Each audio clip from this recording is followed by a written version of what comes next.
Welcome to the second part of this 2050 Investors episode. Previously in part 1, we discussed what sustainable solutions is the sports industry implementing to limit its impact. We also delved into some of the most memorable moments in sports history and paid tribute to the icons who created them. Now, let's deep dive into the power of sports, its impact on society, the planet, and you. Our guest is a rugby legend whose achievements are second to none, a record holder for the most points scored by an English player. He's best known for scoring the incredible winning drop goal in the 2003 Rugby World Cup final. I speak of the one and only Jonny Wilkinson.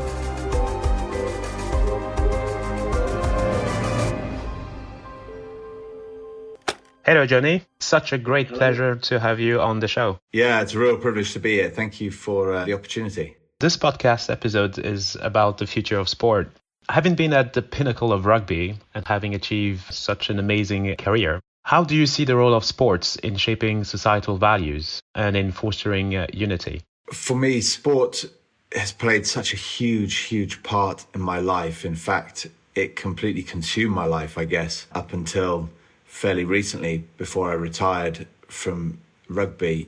And it's always been a massive opportunity for me to express myself, for me to follow my passion, for me to remain healthy, for me to grow in all these kind of ways. It's also been a huge example of playfulness and that capacity to learn about life in a different perspective. And I think that's perhaps where I think sports values have the most sort of impact upon life, is that there's a real understanding through sport, especially through competition and team spirit and individual performance. If we go after those kind of things to find out what you're capable of in your performance, and also find out what you can create in terms of team spirit through relationships with others, and also relationship with everything around you as well. If we really center upon that, there's an immense amount sports has to teach us, because when it comes to absolute performance and absolute team spirit, it can't just be about you. It has to be about something bigger than you. It's brilliant, because I do a lot of sports and play squash 3 times a week and tennis, and we talked about karate. And what I find amazing is your point around life. It's you learn to go beyond failures, because you fail and you try again, and for kids it's such an amazing school of life in this sort of a short period of time. Which leads me to the second questions around the human experience. So from your perspective, what aspect of the human experience are amplified through competitive sports, and also the negative aspect around the stress and mental health, which is something you've been very advocate about? Yeah, I think undoubtedly the ability to set goals, to strive, to devote, to commit, to find that worthiness and deservingness that we all have, to be able to say, this is what I want, and to go after it. But then when things don't happen the way you want, the capacity to come back, to reshape ourselves, to reinvent ourselves, and then to adapt and strive again, has an amazing learning within it. I think that who we think we are is not at all we are, nor is it anything to do with who we really are. Who we really are has this boundless, endless, infinite power and potential that means that no matter how many times we try and achieve something, whatever happens, we always have this ability to respond. And the ability to respond is as big as we're willing to dig. It's as deep as we're willing to search, and it's as powerful as we're willing to open up to. And for me, that's been the biggest power of sport, is to understand that we have this capacity and this opportunity to reinvent ourselves completely. It's not really so much reinvent ourselves, because we just have the choice of who and how we want to be on the inside. So in terms of the human experience, you were obviously pretty incredible with the winning drop goal in the 2003 Rugby World Cup final. What was that like in terms of the moment, the experience, sort of going through these phenomenal experiences? It was an incredible moment, and one that the more and more I reflect upon it, which is not something I tend to do much, but when I do, the more I find a more mythical kind of reverence for what happened in that space and in that moment, because I know you were mentioning in that last question about mental health. The basis of mental health is we're talking about the power of sport with this expression, this freedom, this following of passion, this kind of self-discovery and this surprising of yourself. All of those are this amazing possibility. But when we find ourselves more, I guess, driven through this stress and this need, we find ourselves in total conflict and suffering. Now, that suffering for me has always been this, I guess, attempt to try to control how and when things happen rather than trust in that. You know, I know that my desire, my individual responsibility is always just to bring my intention, what it is I want, and commit myself fully to that, and then to trust that it will come the way it's supposed to come. But when I've become much more interested in trying to make it exactly how I think it should be, I end up fighting in performance and I lose all of that human, amazing element. I think about that drop goal knowing full well just how important that moment was to me and perhaps the team and perhaps the country or whatever. More importantly, what was going on in my mind was, as far as I was concerned, that's what I was born to do. I'd perhaps up until that point kicked 100,000 drop goals, probably on both feet, just with this urge to be ready for something, knowing that there was a reason why I had to keep doing it. It wasn't necessarily a dedication. It was a lack of other options. I didn't have the choice to not go out and train. I just had to. And then you find yourself in the extra or in the last moments of extra time, the ball in your hands, and it's there. That opportunity that my brother and I had talked about with each other in the back garden, saying, now he kicks the drop goal to win the World Cup. And it's just about to happen. Now, if intellectually you try to control that and work it out and survive it and get through it, it's too much. There is no way that performance and that kind of weight of kind of expectation or need can live together. And I know I would have frozen. I'd have fallen on the floor and frozen in that moment. Absolutely. But as it was, as I caught the ball, something happened in me. I became the doer, but also the witness of it. Rather than completely the doer, the doing took place in itself, but I was able to feel it. I was able to experience it. I was able to see it. I was able to be fully present for it. But there was no mental block. There was no obstruction. It was a pure happening, as opposed to me taking credit for it. I was simply just watching it. And as I did, I watched the ball drop on the floor. I watched my foot. I watched the ball travel. And I watched it go through the post. And just as it did go through the post, I felt myself come back into that place of the doer. I almost kind of like came back into the body and celebrated very briefly because I didn't even know what was going on because I hadn't fully been there.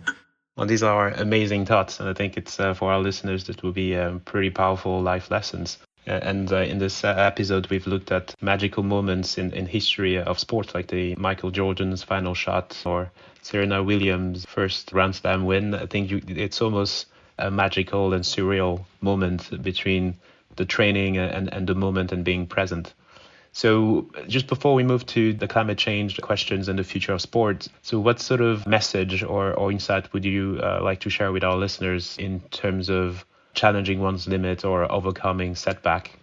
There's a very, very beautiful balance, I think, and it's well documented, certainly one half of it, which is that striving and applying yourself and all of those things are so, so important.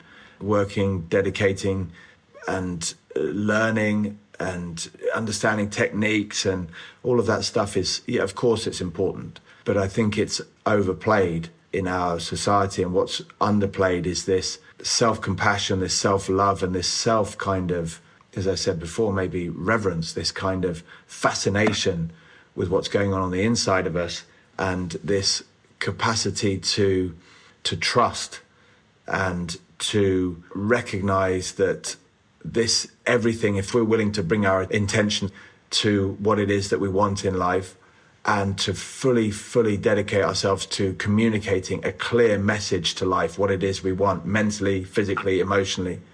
Physically, the way that you walk, does it feel good? The way that you breathe, are you looking after it? Are you looking after yourself? Are you nurturing yourself? Are you really empowering this feel-good worthiness within you?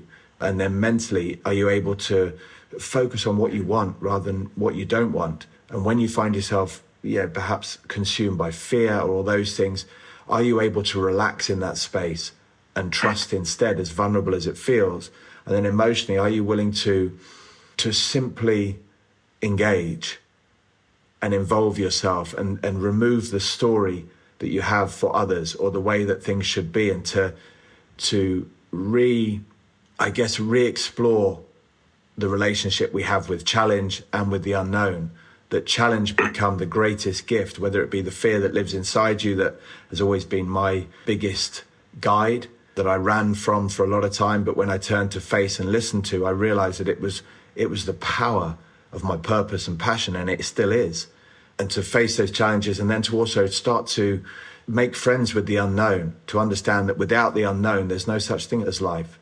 Without the unknown, you don't have any potential. You don't have creativity. And so to overcome those limits, there is this thing about learning and gathering and techniques and shaping your body and shaping your mind in order to be able to handle things. But the majority of that journey, if you want to overcome limits, is understanding the limits are in you. They are not outside of you. Absolutely. It's quite incredible. So which leads me to another big elephant in the room, which is climate change in terms of eco-anxiety and some of the challenge ahead when you look at the physical effects of climate change, and on the other side, the power of gathering together in a stadium, the human connection and thinking beyond ourselves. So with the rising concern around climate change, have you seen its direct effect on the sport of rugby, and how do you think major sporting event could lead the way in promoting sustainable practices? I think for me, in terms of direct effect on rugby, since I retired, in my own experience, I can't sort of say yes or no to that, other than to perhaps even just look at, some of the heat that's been experienced by the guys in France at the moment, and obviously not just France, but around the world, but I'm not a scientist, I'm not a specialist to know what's happening on those levels. And so, I find it more difficult in that area. What I think is undoubtedly key to say is that for us, it's all about our experience of life. And for our experience of life, and for us to be able to connect to life, we have to fall into line with life. And we have to fall into line with a more humble approach to who we are and where we've come from. Life doesn't need our mark. The best thing I feel I can do is, in my life, is leave no mark, leave no trace I was here. And for me, that means I have to fall in touch with life. And to finish this off in a way, like I said, I'm not a scientist, I'm not a specialist. I don't know any of the ins and outs, and I'm more than willing to accept that. But one thing I've found is that in the search for absolute performance and team spirit, to find that state of being, as soon as I introduce a hard line, a sort of a stop line that says, I'm willing to go out there and be all I can be, except we have to win. Except I have to have this, or I have to have this, or it has to be like this. As soon as there's one of those lines, maybe that is, it has to make this much money. Whatever the line is, as soon as there's a hard line, we have stress. We'll have two conflicting forces. You'll have resistance. And where there's stress, there is suffering, and there's what's known as wasting of energy. Whereas when there is total alignment, you have no wasted energy, and you have what's called in sporting terms, when you see someone operating that way, you call them a genius, the way of no wasted energy.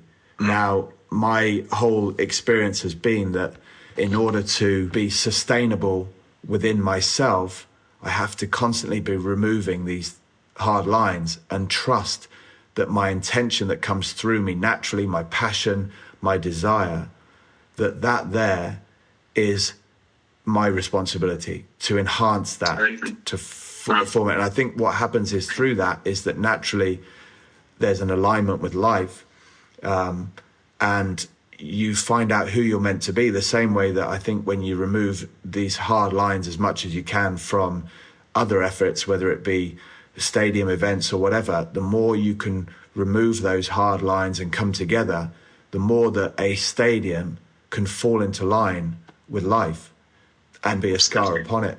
It's an amazing philosophy. It reminds me of an episode we do on how to decarbonize happiness, and it's very similar to Greek philosophers in terms of looking at your own needs and move away from consumerism. So, last question before we let you go: who do you think will win the Rugby World Cup this year? That's a good one. I think at the moment, it's baffling me because every time you play a game, teams are showing you that your story about them is just wasted energy. Don't bother trying to stereotype teams or think you can talk about who they are or how they are, because the beauty of teams is that when they really go out there, they surprise themselves and they surprise us. And it makes this beautiful thing about predictions completely, to predict is to take out the human element of teams, to say, well, looking at you guys as a statistic, this is where you'll go. But I love the fact that teams shocked us. France played Uruguay. You're thinking, oh, maybe they won't go there. They play, last night, and you think, oh my gosh, they're incredible. It's this beautiful thing to realize that, the destiny of every team is in their own hands. But to talk about some things I'm inspired by teams, South Africa and Ireland, South Africa have an incredible power and commitment, it seems, and an incredible consistency around that impact. Ireland have an incredible togetherness and understanding. They're so well drilled, and that's their consistency. And you think, geez, there's an enormous clash coming there. I fancy those two teams to go very deep into the tournament. Unfortunately, as long as they sort of look after themselves, you look at France and think that power, that energy, that flair, that capacity to just come up with whatever's needed, spontaneity, beautiful. And then, I'm leaving England out of this because I work with England. Otherwise, I'll give you the boring answer, which is England are going to go great. But I wish for more than anything that England win the tournament.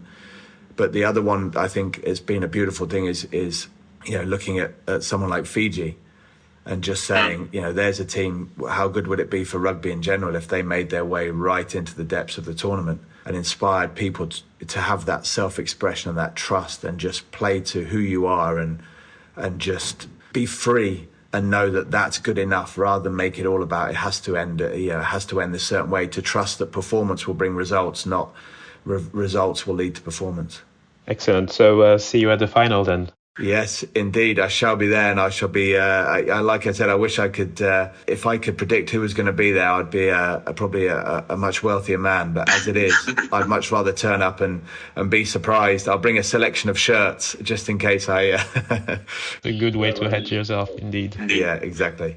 Thanks you so much for your time. You've been very generous with us, and your beautiful insights on life and challenges and sports. I think it's been pretty amazing, and I think we all learned quite a lot. Thanks again, and have a great day. Absolute pleasure. Thanks for having me. Thanks. To conclude this episode, let's quote American gymnast Mary Lou Retton. A trophy carries dust. Memories last forever. Thank you for listening to this episode of 2050 Investors. And thanks to Jonny Wilkinson for sharing some of his incredible life experience with us. I hope this episode has helped you get a better sense of the power of sport and the important need to preserve it by making it sustainable. You can find the show on your regular streaming apps. If you enjoyed the show, help us spread the word. Please take a minute to subscribe, review, and rate it on Apple Podcasts. See you at the next episode. While the following podcast discusses the financial markets, it does not recommend any particular investment decision. If you are unsure of the merits of any investment decision, please seek professional advice.